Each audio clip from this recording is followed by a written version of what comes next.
A skinny, innocent-looking young man steps forward from the crowd. This is Hyun-soo. The other inmates immediately start laughing. To them, he looks like a kid who could be blown away by a strong gust of wind. No one believes he stands a chance. But Hyun-soo doesn't look scared at all. He calmly prepares for the match. And it's important to understand, Hyun-soo is not an ordinary guy. We'll learn much more about him soon. Before the first slap, Shik and Hyun-soo decide who goes first by playing rock, paper, scissors.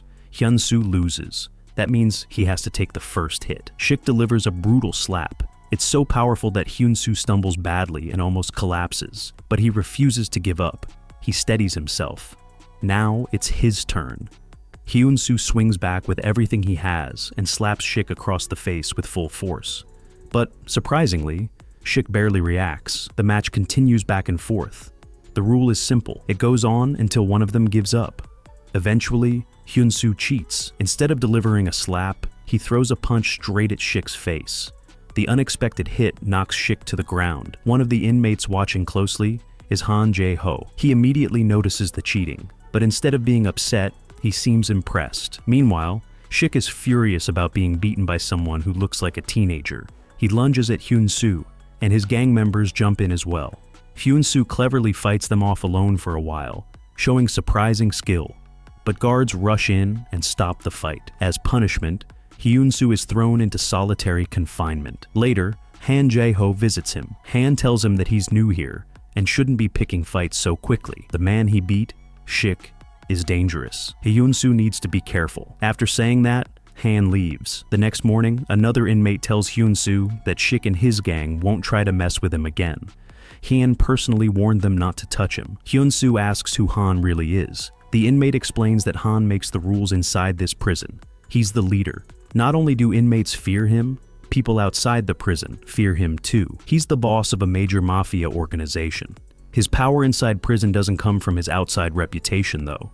It comes from underground fights organized by the warden. Whoever wins those fights controls the prison, and Han has never lost. That's why he lives here like a king. Anyone under his protection cannot be touched. But months later, everything changes. A new inmate arrives, Kim Sung-han. The moment Kim steps into the prison, tension spreads. Even hardened criminals lower their eyes when they hear his name. He's more terrifying than Han.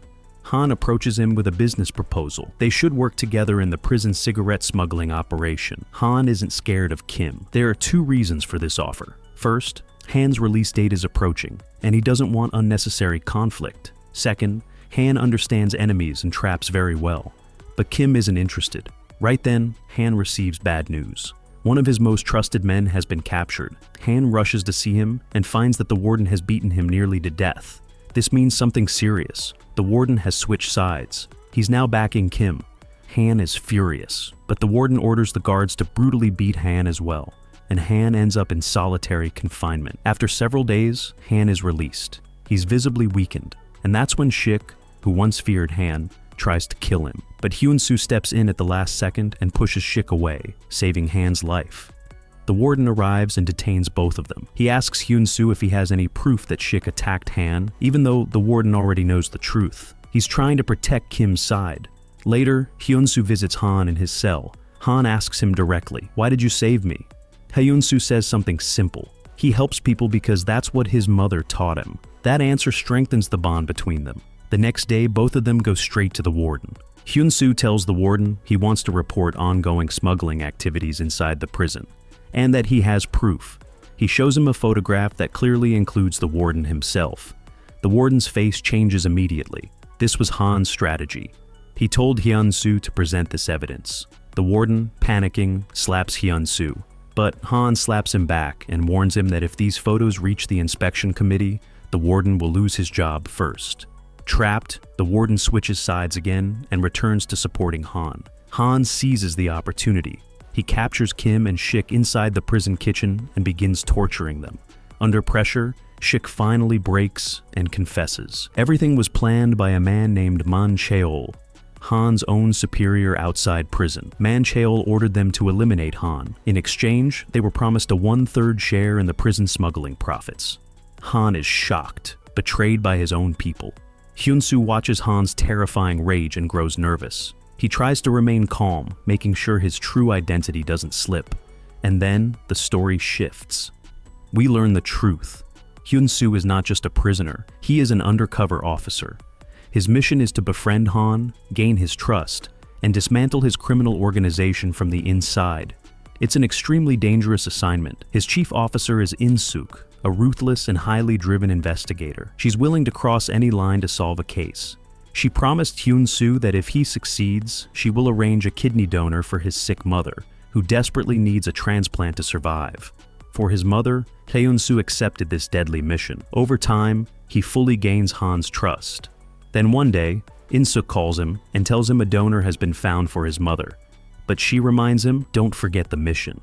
Around this time, Man Cheol's nephew Byung-gab visits Han.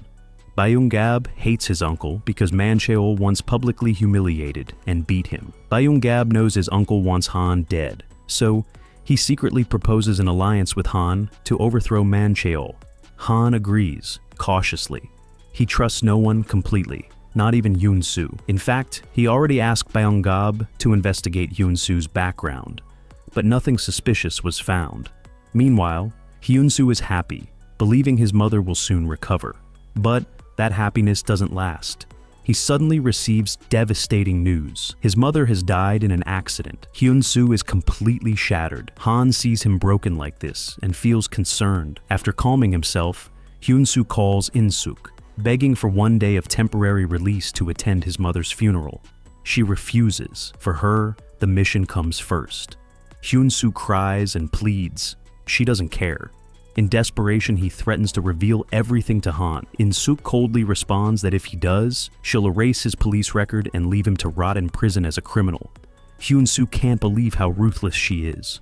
Overcome with rage and grief, when Han tries to comfort him, Hyun-soo lashes out and starts fighting him.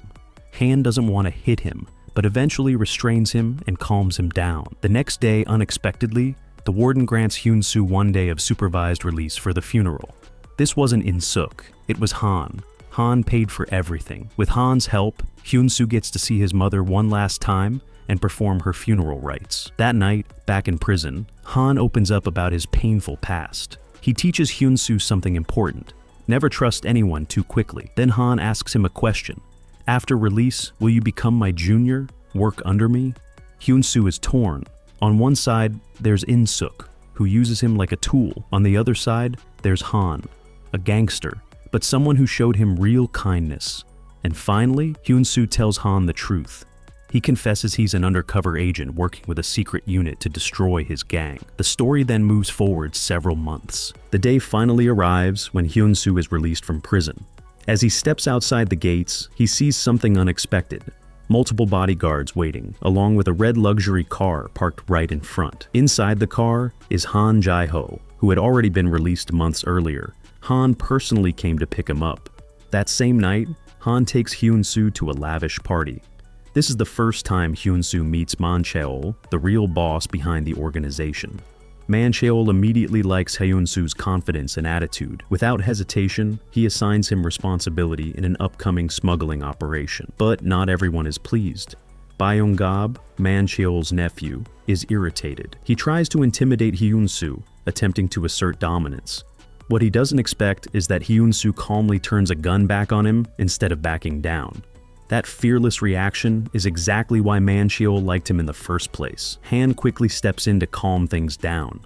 But Man Cheol is furious at Byung-gab's behavior and slaps him publicly, humiliating him again. The next day, however, Man Cheol privately calls Byung-gab. He assures him that Hyun-soo will never replace him, but in exchange, Byung-gab must kill Han after the next deal is completed.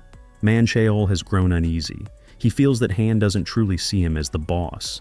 He suspects Han might eventually try to overthrow him, so he wants Han eliminated first. For the upcoming smuggling deal, they need a stamp from a thug named Choi, who controls the checkpoint. Without Choi's approval stamp, the shipment can't move.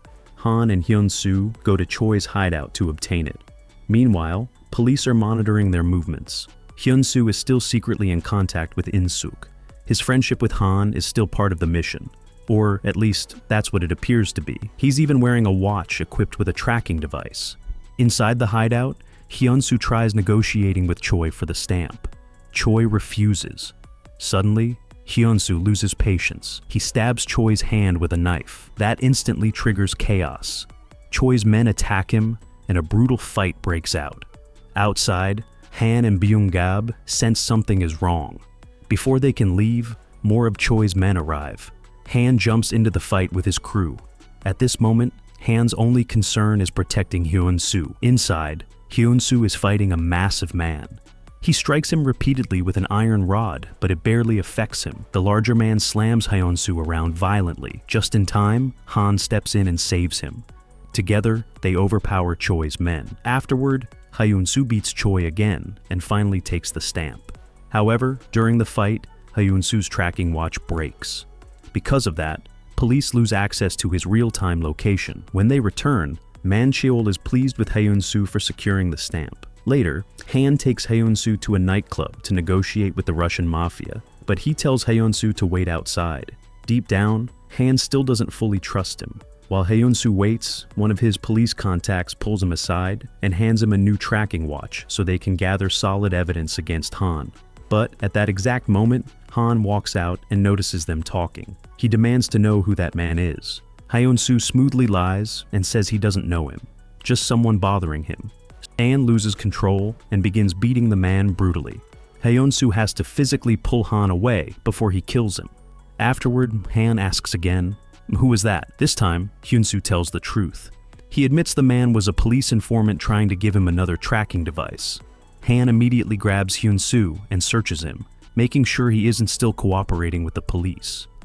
He finds nothing. Han then takes Hyun-soo to a quiet, isolated place. There, he apologizes for doubting him. He opens up emotionally. Han says that all he has ever received in life is betrayal. From friends, from allies, even from the man he worked under for 20 years. That's why trusting anyone is difficult for him. Hearing this, Hyun-soo becomes emotional again. He tells Han to trust him. He promises he will never betray him and will prove his loyalty. 2 days before the smuggling operation, Byung-gab suddenly asks Han how he could trust a cop. Byung-gab had already discovered in prison that Hyun-soo was an undercover officer sent to take down Han. And here comes a shocking revelation. Han already knew. He found out long ago. That's why he orchestrated the accident that killed Hyun-soo's mother. By making Hyun-soo emotionally vulnerable, Han positioned himself as the only person Hyun-soo could rely on. He helped him attend the funeral, paid for everything, and earned his trust. Eventually, Hyun-soo confessed his true identity voluntarily. Han didn't kill him because he recognized something rare in him: honesty, a good heart. So instead of eliminating him, Han made him his right-hand man. Meanwhile, we see Hyun-soo visiting his mother's grave. Suddenly, unknown men abduct him. They pour gasoline over him and claim that Han gave them his location. Hyun-soo is shocked. He can't believe Han would betray him like that. But the truth is different. These men aren't Han's people. They're police officers trying to turn Hyun-soo fully against Han. And it works. Enraged, Hyun-soo reveals details of the upcoming smuggling operation to In-suk. He also asks her about his mother's accident. In-suk knows the truth, that Han was responsible. But she lies, saying the investigation is ongoing. She doesn't want Hyun-soo losing focus on the mission. Hyun-soo returns to Han. Han notices bruises on his face and asks what happened. Hyun-soo says nothing. Then the smuggling day arrives. Hyun-soo secretly informs In-suk of the exact port location. In-suk arrives with a large police force and arrests them on the spot. She begins opening the cargo boxes, but inside, there are no drugs. Hyun-soo and Han had already thrown the drugs into the sea before police arrived. With no evidence, In-suk has no choice but to release them. Afterward, Han and Man Cheol celebrate the successful deal. But during the celebration, when Man Cheol tells Han to raise a drink, Han responds coldly. He doesn't drink with dead men. Before Man Cheol understands what that means, Han shoots him multiple times, killing him. At the same time, In-suk realizes something. Hyun-soo is still standing with Han. So, she plays her final card. She calls Hyun-soo in and shows him surveillance footage of his mother's accident. In the video, Han is clearly visible. Hyun-soo freezes. The man he defended. The man he trusted. The man he almost chose over the law. That man killed his mother. And in that moment, everything changes. So, after watching the accident footage, Hyun-soo is completely shaken. He realizes he made a huge mistake befriending a gangster. From that moment on, Hyun-soo has only one goal: help the law and take down the man who killed his mother. He immediately calls Han. He lies. He tells Han that the police have discovered their hideout and are planning a raid soon. Because of that, they need to move the remaining goods tonight. Under police surveillance, Hyun-soo goes to Han's old base to meet him. When they meet, Han says something unexpected. He suggests that maybe it's time to leave this illegal life behind and start fresh somewhere else. Hyun-soo looks at him and says something cold. "You only know how to kill people, like you killed my mother." The moment those words come out, Han understands everything. He realizes the police are involved and that Hyun-soo knows the truth. Han immediately points a gun at him. But Hyun-soo knows something. Han won't kill him. Han still needs him as leverage to escape if things go wrong, and then the police storm in. Gunfire erupts, but strangely, when officers enter, they only see Hyun-soo. Han is hidden. Suddenly, from behind cover, Han starts shooting the police officers. Several of them fall. In the chaos, one officer grabs Hyun-soo and holds him hostage, choking him and demanding Han's surrender. Han sees Hyun-soo struggling. He could leave. He could escape. Instead, he steps out and shoots the officer to save Hyun-soo. At that moment, Han could have shot Hyun-soo too, but he doesn't. He simply walks away. Outside, as Han tries to flee, In-suk takes her chance. She runs him over with her car, slamming into him hard. Han collapses on the road. In-suk immediately searches his pockets, looking for drugs or evidence to justify everything. But she finds nothing. Then she begins searching his car for proof. And that's when Hyun-soo arrives. Without hesitation, he shoots In-suk. Somewhere deep down, he knows she shares responsibility for his mother's death. She manipulated him. She used him. She hid the truth to protect the mission. After shooting her, Hyun-soo walks toward Han. Han is dying. Hyun-soo kneels beside him. For a moment, memories flash. Prison fights, late-night talks, the funeral, the promises, the trust. Hyun-soo tells him something painful. After his mother, the only person Hyun-soo ever trusted was Han, and that's exactly why this hurts. Finally, Hyun-soo says goodbye. He covers Han's mouth and nose, suffocating him. Han dies.